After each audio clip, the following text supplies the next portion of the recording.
Ahora que tenemos una idea más a grandes rasgos de lo que va nuestro tema y la introducción, vamos a hablarles un poco más sobre cómo se desarrolla todo este movimiento durante el siglo XIX y cómo este proceso de industrialización y urbanización en un campo que aparentemente era tranquila fue experimentando esta inquietud de forma que fue agarrando estas magnitudes tan grandes que vamos a ver en nuestro video.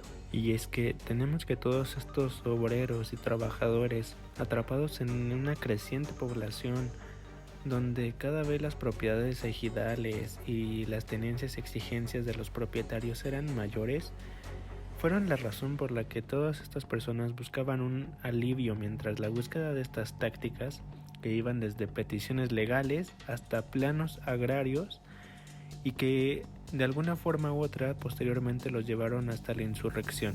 Durante el siglo XIX, el crecimiento de la agricultura enfocada hacia la exportación en el campo tradicional intensificó el crecimiento de las haciendas y amenazó las propiedades de los pueblos, la independencia de los municipios y los valores culturales precapitalistas e indígenas.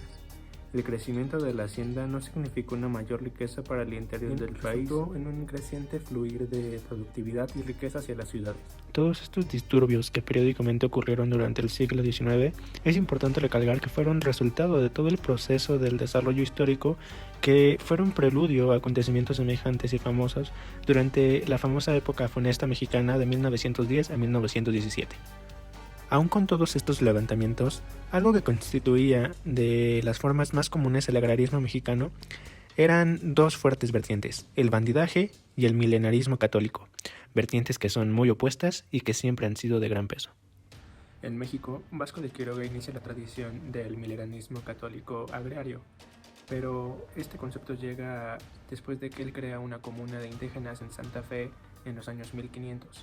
Pero esto es algo que ya se había explicado con anterioridad. Había sido analizado por Norman Cohn, quien analizaba la forma extremista que existía en ese momento en Europa. Fue como los adherentes agrarios iniciaron una activa campaña a favor de los campesinos a través de la prensa de la clase obrera de la Ciudad de México, muchos de ellos que eran anarquistas. Es como a mediados de 1800 se publica El Hijo del Trabajo, una ideología anarquista que expresaba claramente los términos de la revolución.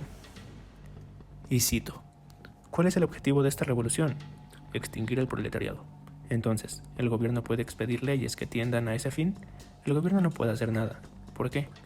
Porque el gobierno es el primer esclavo. Cada vez la crisis tomaba más fuerza. Las voces a la alza del movimiento armado se decía saber en cada parte del movimiento, bajo el pretexto que era una forma de esperar en vano a que el gobierno y el poder tuvieran un ligero remordimiento hacia la clase obrera para que les pudieran devolver lo que realmente les pertenecía a ellos, siempre demandando y poniendo en evidencia a la clase alta y cómo se beneficiaban en sus cajas cooperativas gracias al trabajo de los obreros. Escuchaba entre las calles el cántico de los obreros: ¡ay de los vampiros de oro! Pueblo, justicia para el proletario. En medio de la turbulencia agraria que sacudía la mayor parte de la región central de México, surgió el documento agrario más complejo y elaborado que alguna vez se habría creado, una propuesta de parte del coronel Alberto Santa Fe, conocida como la Ley del Pueblo. Una teoría en la que muchos decían que tenía una mitad marxista y otra mitad bacuniana. Y desde ese momento, Porfirio Díaz decidió marcar como comunista a Santa Fe. Esto alimentó a todas las huelgas de obreros mexicanos, en los que el régimen de Díaz empezó a reaccionar a ellas, con una respuesta violenta y atroz ante cada movimiento que surgía, en las que en la mayoría de los movimientos, desafortunadamente, había bajas de parte de los obreros. Bajo las consignas de tener un mejor horario laboral, mejores prestaciones y una calidad de vida mayor que era correspondiente a lo que merecían los obreros, empezó la etapa del resurgimiento, lo que terminó en huelgas y más huelgas, hasta que llegó Ricardo Flores Magón con el Partido Liberal Mexicano y las huelgas prerevolucionarias. El anarquismo empezó a tener otra cara, ya que la mayoría de los integrantes del Partido Liberal Mexicano no se identificaban como anarquistas.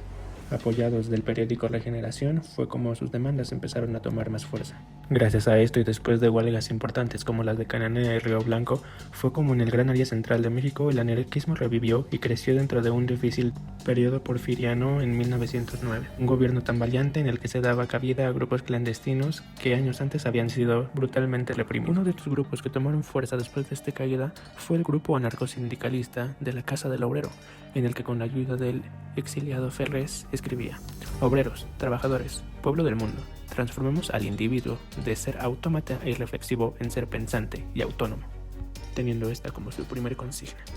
En este nuevo despertar se señalaba la necesidad de despertar a los obreros para elevarlos con una educación racional, en donde el obrero se volvería un ser ilustrado y llegaría a ser alguien responsable.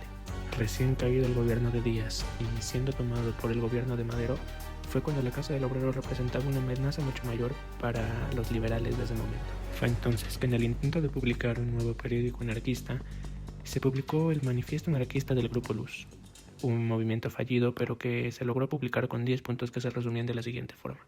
Fue entonces cuando se unió la Casa y este llamado Grupo Luz, en el que se impartían clases gratuitas a todos los obreros para emplear su conocimiento en modelado, higiene personal, arquitectura, química, aritmética, física, inglés, diferentes artes y ciencias para que los obreros pudieran aspirar a mejores oportunidades. En respuesta a esto, el gobierno de Madero, disgustado al ver que tantos obreros estaban encaminados hacia una ideología que rechazaba la legitimidad del gobierno, fue como se creó el Departamento de Trabajo, que apoyaba el desarrollo de los obreros, pero a la vez ayudaba a que cooperaran y apoyaran al régimen de Madero. Así es como se crea la Gran Liga Obrera de la República Mexicana, en donde algunos liberales que rodeaban a Madero se podían entrar en este radicalismo de la clase obrera urbana, pero no fue tan exitosa ya que no logró tener a muchas personas.